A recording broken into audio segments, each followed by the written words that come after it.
بسم اللہ الرحمن الرحیم۔ السلام علیکم ورحمۃ اللہ وبرکاتہ۔ معزز سامعین، آج کے درس میں انشاءاللہ ہم صفات لازمہ متضادہ کی شروع کی دو قسموں کو پڑھیں گے، یعنی صفت ہمس جس کی ضد ہے صفت جہر۔ پہلے جوڑے کی صفت اول ہمس ہے۔ صفات متضادہ کا جو پہلا جوڑا ہے اس کی پہلی صفت ہمس ہے۔ اس کی تعریف کرتے ہیں۔ ہمس کا لغوی معنی ہے آواز کا چھپانا اور پست کرنا، یعنی ڈکشنری میں اگر ہم ہمس کا معنی ڈھونڈیں تو ہمیں ملے گا اس کا معنی آواز کا چھپانا اور پست کرنا۔ جن حروف میں یہ صفت پائی جائے ان حروف کو محموسہ کہتے ہیں، یعنی جن حروف کے اندر بھی صفت ہمس ہوگی ان حروف کو ہم محموسہ کہیں گے۔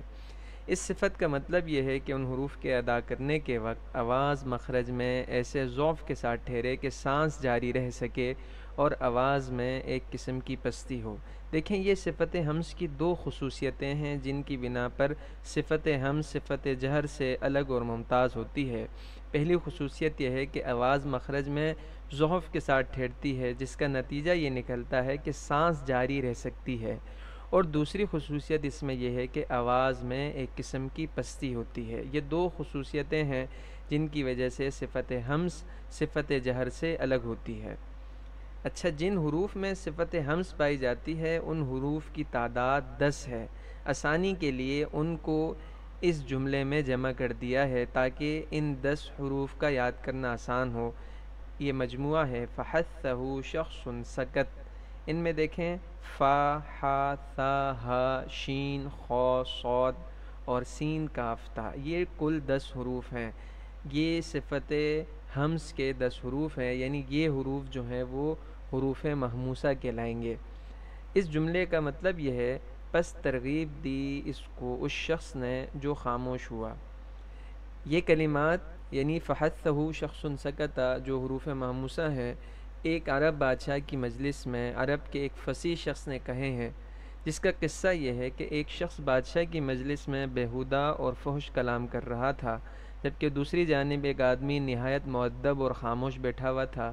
پس اس دوسرے شخص کو دیکھ کر پہلے شخص کو جو کہ فحش گوئی کر رہا تھا اس پہلے شخص کو نصیحت ہوئی اور فحش گوئی سے رک گیا۔ اس پر اس فصیح عرب نے کہا جو کہ بادشاہ کی مجلس میں موجود تھا، کان یتکلم بکلام حجر فحثہ شخص سکت، یعنی وہ پہلا والا شخص بیہودہ کلام کر رہا تھا، پس ترغیب دی اس کو اس شخص نے جو خاموش ہوا، یعنی جو دوسرا شخص ادب سے اور خاموشی سے بیٹھا ہوا تھا اس نے جو ہے وہ اپنی اس ادب اور خاموشی کے ذریعے پہلے شخص کو جو کہ فحش گوئی کر رہا تھا اس کو ترغیب دی، یعنی اس کو یہ نصیحت دی کہ آپ بھی ادب کے تقاضوں کو پورا کریں اور فحش گوئی سے گریز کریں۔ سامعین محترم، صفت ہمس کے بارے میں ہم نے بات پڑھی کہ جن حروف میں یہ صفت پائی جائے ان حروف کی ادائیگی کے وقت آواز مخرج میں ایسے ضعف کے ساتھ ٹھہرتی ہے کہ سانس جاری رہتی ہے اور آواز میں ایک قسم کی پستی ہوتی ہے۔ انشاءاللہ مثالوں کے ذریعے بات سمجھ آ جائے گی۔ دیکھیں، پہلی مثال ہے اف، اف۔ دیکھیں، فا کے اندر صفت ہمس ہے، اس کی ادائیگی میں آواز مخرج میں ایسے ضعف کے ساتھ ٹھہر رہی ہے کہ سانس بند نہیں ہو رہی بلکہ سانس جاری ہے اور آواز میں ایک قسم کی پستی ہے۔ If, if. دیکھیں، سانس جاری ہے، اف، اور آواز میں پستی ہے۔ اسی طرح اح، اح۔ یہاں بھی دیکھیں ہا کی ادائیگی میں سانس بھی جاری ہے اور آواز میں پستی ہے۔ اسی طرح اث، اث۔ یہاں بھی ثا کی ادائیگی میں سانس بھی جاری ہے اور آواز میں پستی ہے۔ اسی طرح اہ، اہ۔ ہا کی ادائیگی میں سانس بھی جاری ہے اور آواز میں پستی ہے۔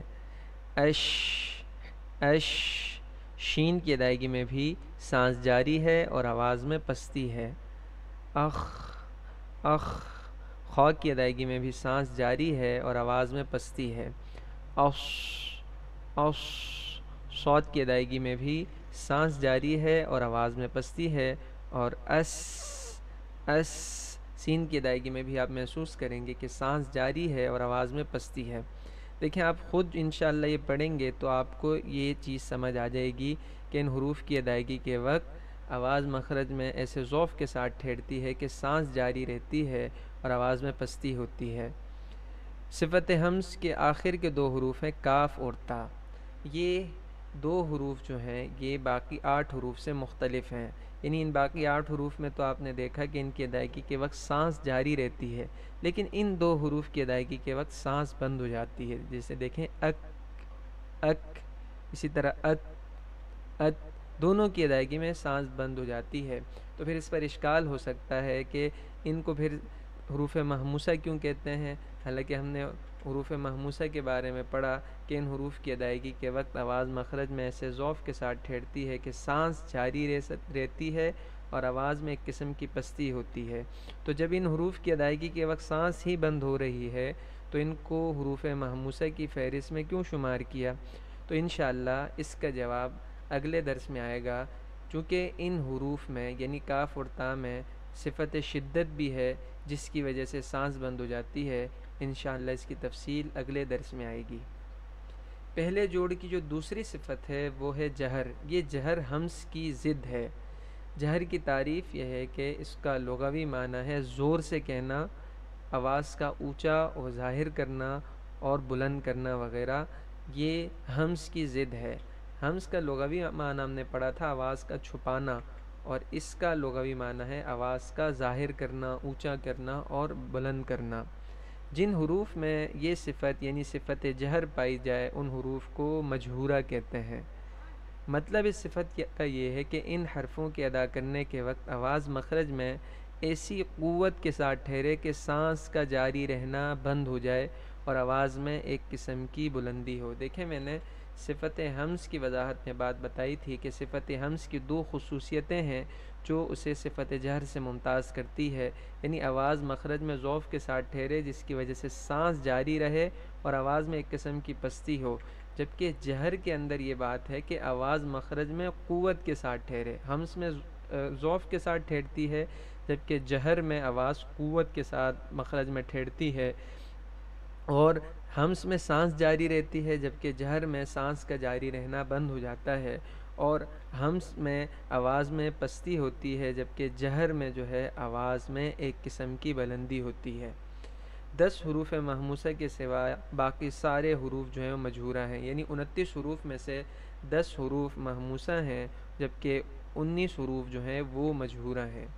صفت جہر کی مثالیں دیکھیں، ان حروف کی ادائیگی کے وقت سانس بند ہو جائے گی اور آواز میں ایک قسم کی بلندی ہوگی۔ دیکھیں اب، اب، اج، اج، دیکھیں سانس بند ہو رہی ہے اور آواز میں بلندی ہے۔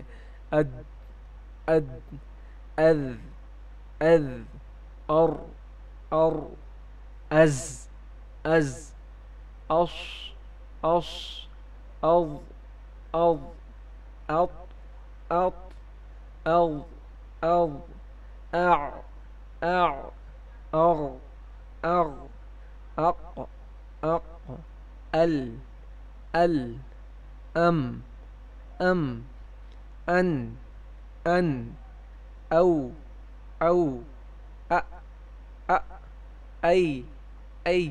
دیکھیں ان تمام حروف کی ادائیگی کے وقت آواز جو ہے وہ مخرج میں قوت کے ساتھ ٹھہر رہی ہے اور سانس جو ہے وہ بند ہو رہی ہے اور آواز میں ایک قسم کی بلندی ہے، جبکہ صفت ہمس والے حروف میں آواز مخرج میں ذوف کے ساتھ ٹھہرتی ہے جس کی وجہ سے سانس جاری رہتی ہے اور آواز میں ایک قسم کی پستی ہوتی ہے۔ صفت ہمس اور جہر میں فرق کیا ہوا، یہ خلاصتاً بیان کیا جا رہا ہے کہ صفت ہمس و جہر ایک دوسرے کے مقابل صفات ہیں، اس لیے کہ ہمس کی وجہ سے آواز مخرج میں ایسے ضعف و کمزوری کے ساتھ ٹھہرتی ہے کہ سانس جاری رہتی ہے، جبکہ جہر کی وجہ سے آواز مخرج میں ایسی قوت کے ساتھ ٹھہرتی ہے کہ سانس کا جاری رہنا بند ہو جاتا ہے۔ یہ پہلا فرق ہے ان دونوں میں، اور دوسرا فرق یہ ہے کہ ان دونوں صفات میں ہمس کی وجہ سے آواز میں پستی ہوتی ہے جبکہ جہر کی وجہ سے آواز میں بلندی ہوتی ہے۔ انشاءاللہ امید کرتا ہوں کہ آپ کو آج کا سبق سمجھ آ جائے گا۔ انشاءاللہ اگلے درس میں ہم دوسرے جوڑے کی جو 3 صفات ہیں، یعنی صفات لازمہ متضادہ کا جو دوسرا جوڑا ہے اس کی جو 3 صفات ہیں اور اس میں کیوں 3 صفات ہیں، باقی جوڑوں میں کیوں 2 صفات ہیں، انشاءاللہ اس پر بھی بات کریں گے اور ان 3 صفات کو بھی بیان کریں گے۔ السلام علیکم ورحمۃ اللہ وبرکاتہ۔